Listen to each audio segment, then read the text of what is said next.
This is Healing with Haley, episode 13, I'm Worth It. Is it possible that you were the cause of your own suffering? Are you thinking thoughts that are preventing you from getting your life to the next level? My name is Haley Kirk, and I'm a life coach, mom, entrepreneur, and fierce friend, here to show you how to be the hero in your story. Hello, good evening. I am so excited to be here.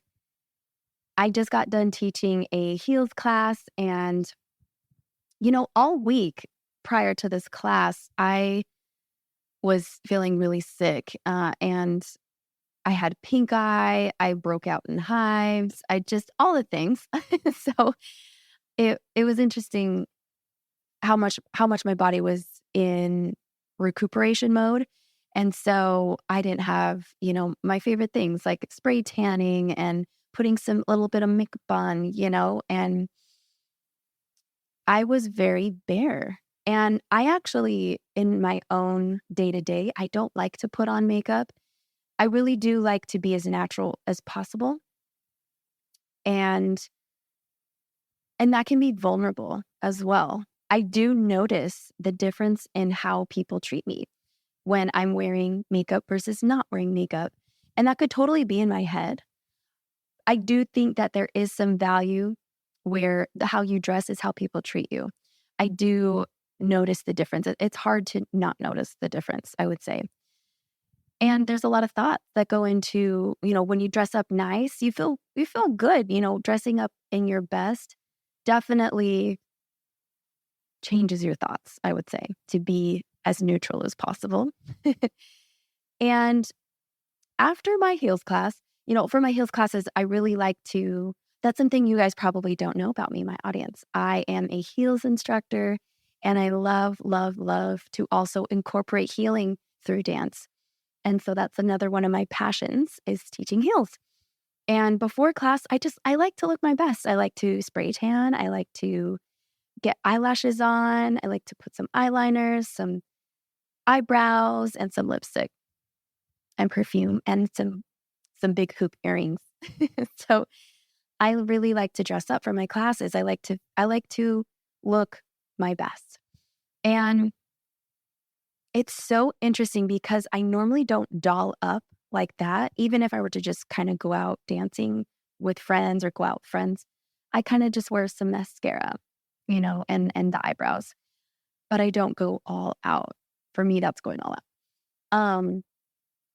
And I notice how much attention I get. And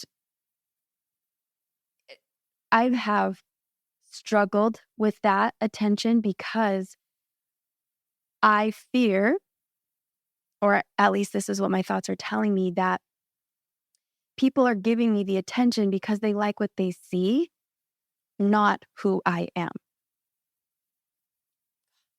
Hearing that is so vulnerable. When I am pretty, or, lots of people tell me I'm pretty, and maybe objectively I'm pretty, but I think beauty, it really is in the eye of the beholder, right? And I think it's respectable to look nice, right? And to look your best when people give you that identity of, oh, you're beautiful, oh, you're stunning, oh, you're pretty.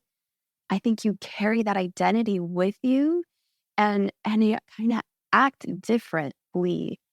And for me personally, I am very afraid of people being superficial with me.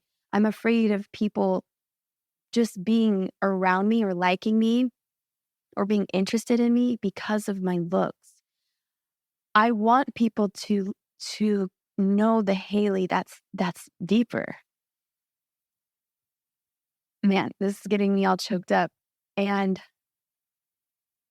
I think that Haley is so much more beautiful than the outside Haley.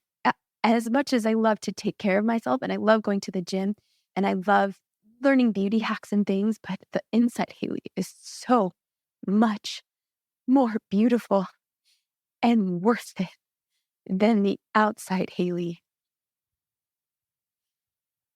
And you guys, I listened to this Instagram video as I was scrolling after class.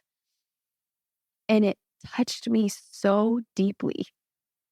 I have to share it with you because I just think it's such a powerful message. And what it is L'Oreal, what they did is a commercial with Kate Winslet.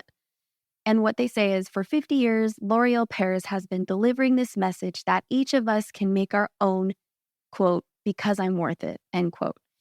In each of these videos, these spokespersons lay themselves bare and give their personal testimony. Whatever their background, origins, ages, and successes, everyone has a story of their own journey of self-worth. And it's, stars like Camila Cabello, Eva Longoria, a lot of famous actresses. And the one that just hit me so hard was Kate Winslet's speech monologue. And here it is. I'm worth it. It feels pretty good to say that. I'm worth it. It's magic, that phrase. And I'm sure you're probably thinking, well, that's easy for her to say. She's probably been sitting in hair and makeup for hours to look like that. Of course she feels worth it.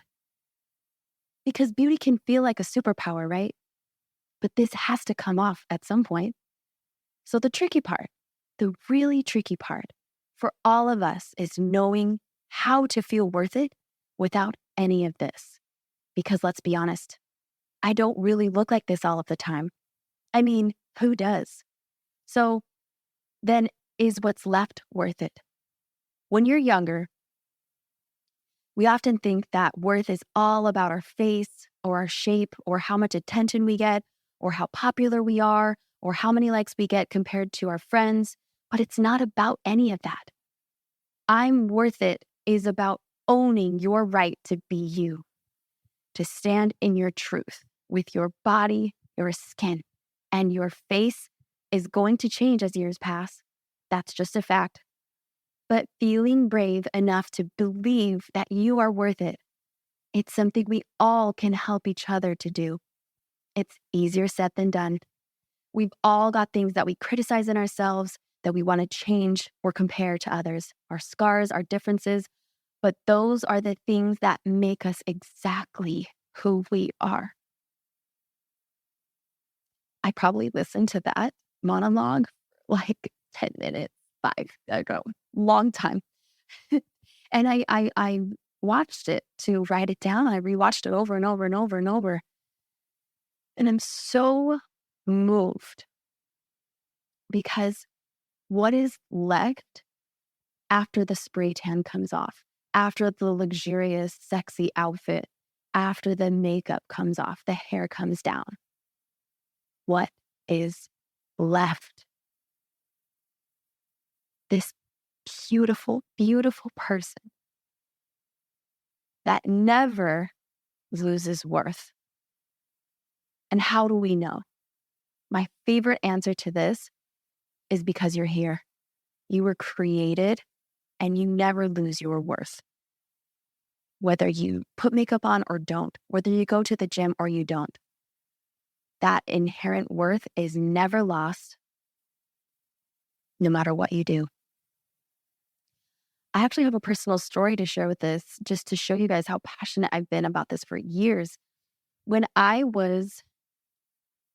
believe I was 19, oh my goodness, I competed in Miss UVU pageant and it was in 2011. Yeah, that's when I did the Miss UVU pageant. And in honest, I was running late to the interview because you do an interview before the actual pageant show. And I was running a little late. So I put my outfit on. I actually didn't really do my hair. I kind of had naturally wavy hair. And I walk into the interview with no makeup. And one of the interviewers asked a question and he stated some kind of stat about Harvard, and they did a study on how women feel, X amount of percentage points more confident than when they don't put makeup on. And then he said, he asked if I agreed or disagreed and why. And I said, I'm evidence that I don't believe that. I think that I love the way I look with or without makeup, and that maybe even at times I prefer how I look without makeup. I think, makeup's a really great tool, but I think my natural beauty is so much more beautiful. And yeah, I could tell they really loved my answer, but I really believed that. And it was crazy how like I was like, "Oh yeah, like I'm running late. Yeah, it'd be nice to wear makeup, but it's okay. I just won't wear makeup." Right? It's just the interview. Now, if I was going on stage, it'd be a different story. Um, but I did really love that I didn't have this anxiety. I didn't have this, "Oh, I can't do this interview. I don't have my makeup on" mentality. It was okay. It was fine that I didn't have makeup, but I know I might be the exception. And I'm not criticizing women or anything for wanting to wear makeup. I think makeup's fine. I just worry about the woman without the makeup. Where does she go? What are we hiding her? Is she not worth to be shown into the world? Do we have to hide her? Because like when we think about babies, we don't put makeup on them, you know? We they're so beautiful and lovely in their beautiful skin, right? Granted, they're new life, new skin and all that, but I just think there's that inner child, that inner girl inside of us, that's kind of saying, "Look, what about me? I deserve some attention, some light too. I don't want to be hidden all the time." So that's my qualm with makeup sometimes is I think it hides us. It's a little bit of a lie. And I actually really like Masterclass. They have this really famous makeup artist, and one of the I'm gonna look it up real quick.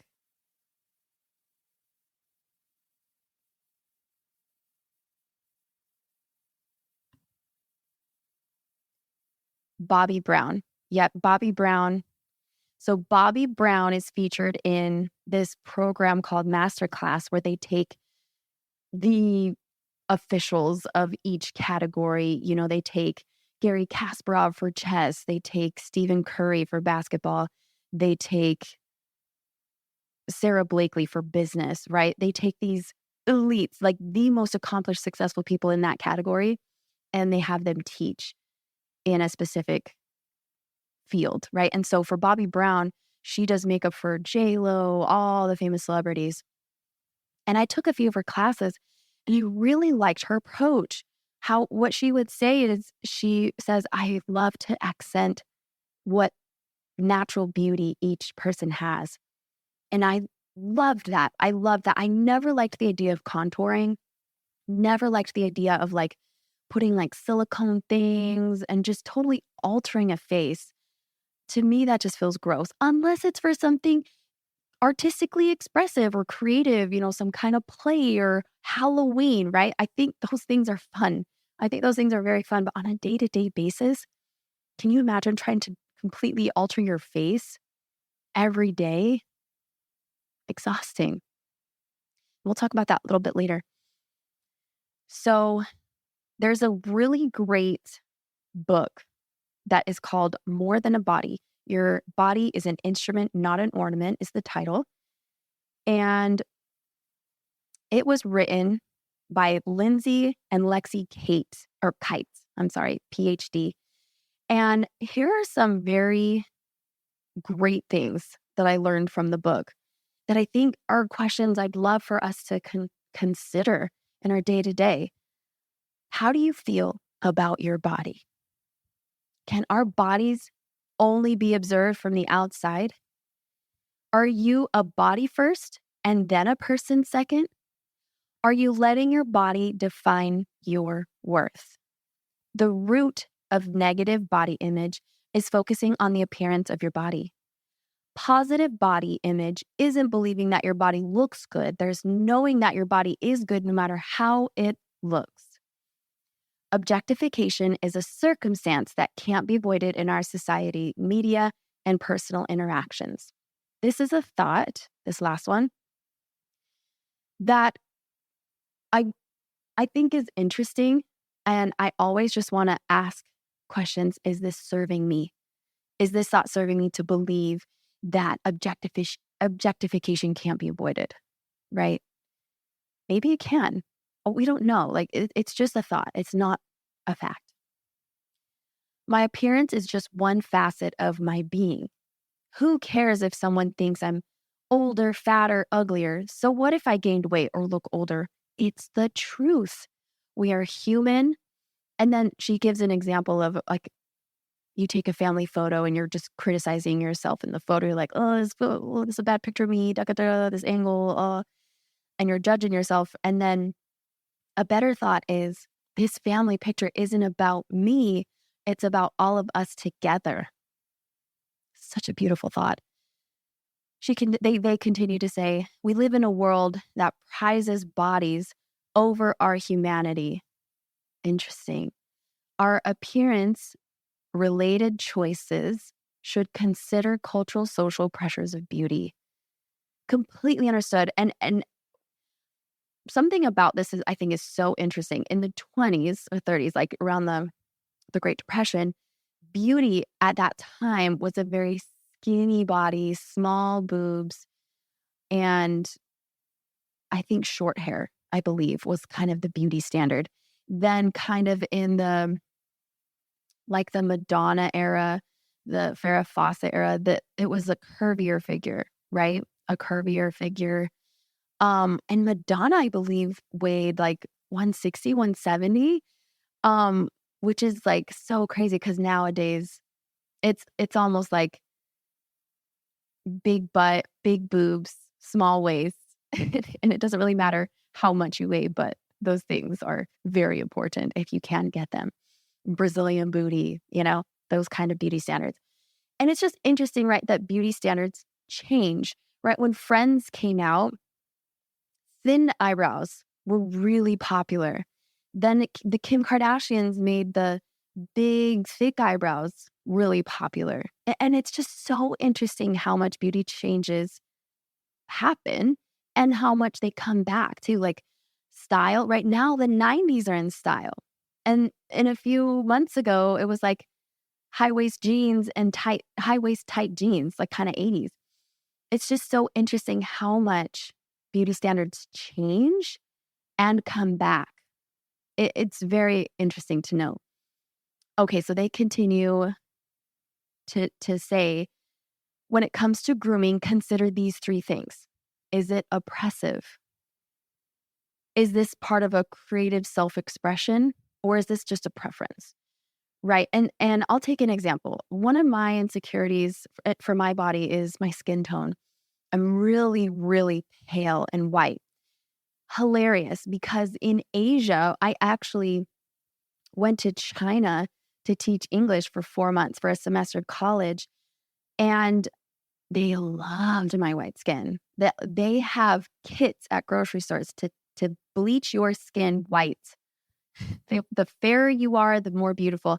They'll carry around umbrellas, sunscreen. Like they are so particular about protecting their faces from the sun and being as white as possible and being as fair as possible. When in America, a lot of us are like, let's look more tan. And that's a preference I have. And I notice myself sometimes after a really nice tan, get really insecure and have kind of this itch to go spray tan again. And so this week being white was a little uncomfortable. White meaning not having a spray tan. And I do love to give my skin breaks just for health reasons, right? And I do try to buy sun tanning products that are organic and a little more natural. So anyway, besides the point, I'm digressing. I do try to push that comfort, right? And other questions that she asked about grooming, I love so much. Just the amount of money and time I spend on beauty and health regimens seem appropriate, right? There's a lot of plastic surgery being a big deal in America. I'm not even sure how much is spent. Let's see, let's look it up.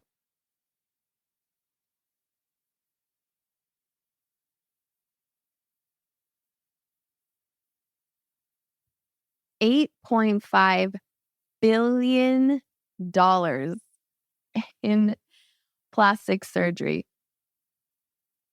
Wow. In 2022, all aesthetic procedures generated 11.8 billion US dollars, of which 8.5 billion generated from surgical cosmetic procedures. Amazing. And you'll see these people. I remember watching this random Oprah episode where this woman was addicted to plastic surgery. And I just think there is this deep seated belief of I'm not good enough, right? What does this all boil down to? I'm not good enough.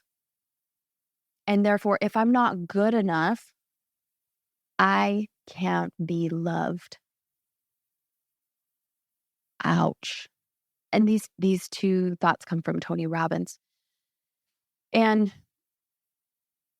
how scary is that, right?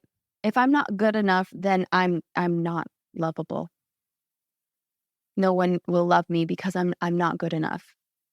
Not good enough to be loved. And that is such a painful thought process that so many of us have. And it's not true.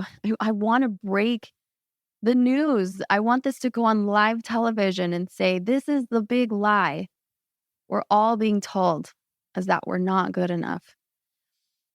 And especially starting this new year, you guys, I think that we have all these aspirations to get better habits. And I think the best habit to instill is an identity of inherent worth. Whether or not I do this goal or this habit or this action, I am inherently worthy and totally worthy of love. Your value is always set regardless of what you do or don't do, because you are a human being. I want to share, to wrap up this episode, with an inspiring quote from from Byron Katie, one of my favorite authors. And she wrote, "I need your love. Is that true?" This is from her book, where she talks about love. And guys, I do not think we understand love. I don't think we understand it. I don't think we are all that familiar with it. I think when we become parents, I think we get a pretty good sense of what love could be and what it is. We get some big doses of it. But then we can lose sight of it too, even after parenthood. And I think that the journey of love is so purposeful. I really do. I think that if we can always operate from love, that is how we will expand as a society, as a world, and as an individual.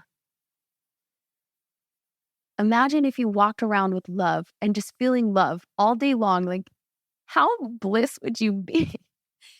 You could literally be a billionaire, have all the things, go on all the trips, have made all the successes, and have a feeling of unworthiness. What if instead it was love and worthiness? Well, when you are in love, you are in worthiness, right? Here's what Byron Katie says. Love is what we all are. That's immovable. Love pours into your love, and there is nothing you can do about it. Love joins everything without condition. It doesn't avoid the nightmare. It looks forward to it. Love wouldn't deny a breath. It wouldn't deny a grain of sand. It is totally in love with itself, and it delights in acknowledging itself in its own presence in every way without limits. Love embraces all, everything from the murderer to the saint to the dog and the cat. Love is so vast within itself that it will burn you up. It's so vast that there's nothing you can do with it. All you can do is be it. You guys, I want to end this episode with a challenge. I challenge you to push to that discomfort, that uncertainty of removing the makeup and allowing what's left, what's there, love.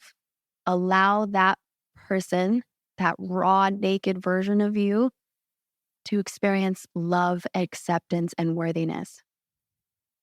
And how do we get there? By being it. You don't have to do anything. Just be love, feel love. What kinds of thoughts do someone think when they feel love? I'm worth it. That is a loving state. I feel love for myself when I say that.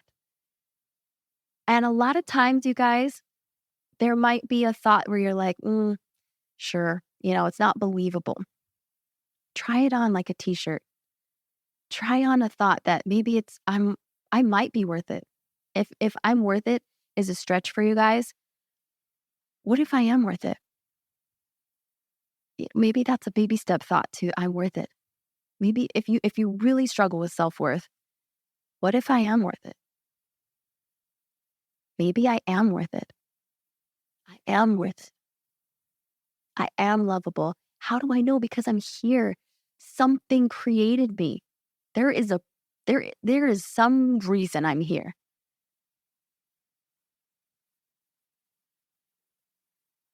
And how do I know that? Because I am. Thank you guys so much for joining me on this podcast. I hope you take me on my challenge, and I hope you dig really deep and find the beautiful that is inside of you and outside of you. I'll see you on the next episode. If you are looking to change your life in 2024, look no further. I have a coaching program built just for you. Each month, we will dive deep into limiting belief systems, thought patterns, habits, and so much more to take your dream life and make it a reality. Sign up for my 12-month coaching program before spots fill up. I'm only taking 15 clients who are serious about taking massive action towards their dream life. I'll see you in the program.